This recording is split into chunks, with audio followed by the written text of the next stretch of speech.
Our next guest is a multi-talented actor and star of the hit musical Fela. That's right. Ade, welcome to Arise 360. Thanks for having me. Thank you. So I'm just going to go out on a limb and assume that you grew up listening to Fela's music, considering the fact that your parents imported his music, correct? Yes. Okay. I grew up listening to Fela.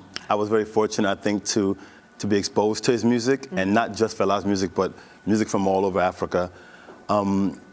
It was quite different, quite an eye-opening, because, you know, American music tends to be more about relationships and loves and material things, and Fela was singing about fighting oppression, fighting the government, and taking stands that you don't find taken in more traditional Western music. Did you ever get a chance to meet him? I met him twice. Really? What was he like? How old were you? I was very, very young. I was a kid, and he walked into the store. We had a store on Nostrand Avenue in Brooklyn, New York, called the African Record Center. And he walked in, and I remember looking up and saying, "Oh, that's the guy on the at that time, album covers." Oh yeah, And he walked in, and you know, it was short, small, but he just had a very strong presence, swag, as they might say now. He was, you know, he's really a powerful person. And now tell us about this play, because you were originally in the ensemble of the production, and now how did you land the lead role? Well, a lot of hard work. You know, people sometimes think to get from the beginning to where you envision yourself, it's just going to happen overnight. Like you said, I was in the ensemble as a dancer. My first entry into performing was via dance, popping, locking, hip hop, breaking. Yeah.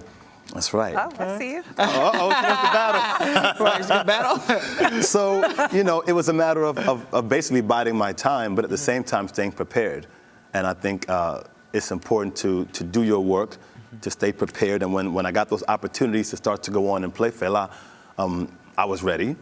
And when we began to, the show closed in New York and went on the road, I started to assume the lead in that time. And it was a great production. We saw it here in Broadway, and it was amazing. It's a great play to be associated with. It won several Tony Awards. It's traveling the globe. Why do you think it's been so resounding with the audience?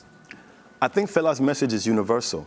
You know, people say, well, he's a Nigerian, he's African, and we don't know about him. And whether you know about him or not, when you see the show, you see a person who took an incredible stand. Yeah. He took a stand, and he was unrepentant about his beliefs. He was a humanist. You know, people get caught up in the costumes and the pink and the drugs and the marijuana and all the wives, his dancers he married. But he was a man who lived his passion. And he also was very much a family man. His family was very prominent in Nigeria.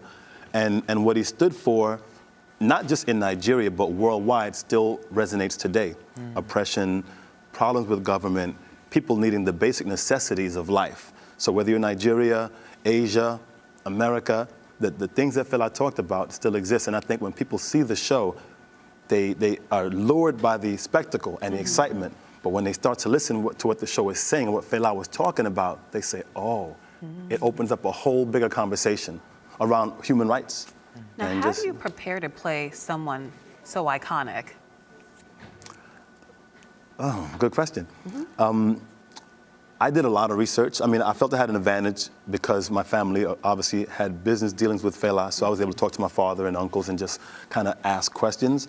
But I watched everything that I could see on him, whether it's on YouTube. I have a lot of his records. I listened to his records because, you know, we all felt a very strong responsibility to portray him in a particular way. He's not some person who was made up. You know, Femi and Shayun and Yenny and Kunle, his children, came to the show. They would always be around the show. So that added another level of responsibility. I did a lot of research. And, you know, I would go into the city and be in character. Really? Yeah, so, you know. What's that like, walking around as Fela?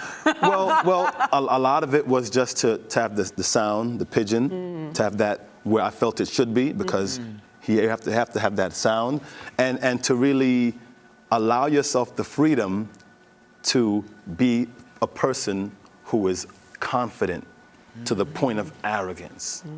Confident and just so dynamic, and that's not me in my everyday life.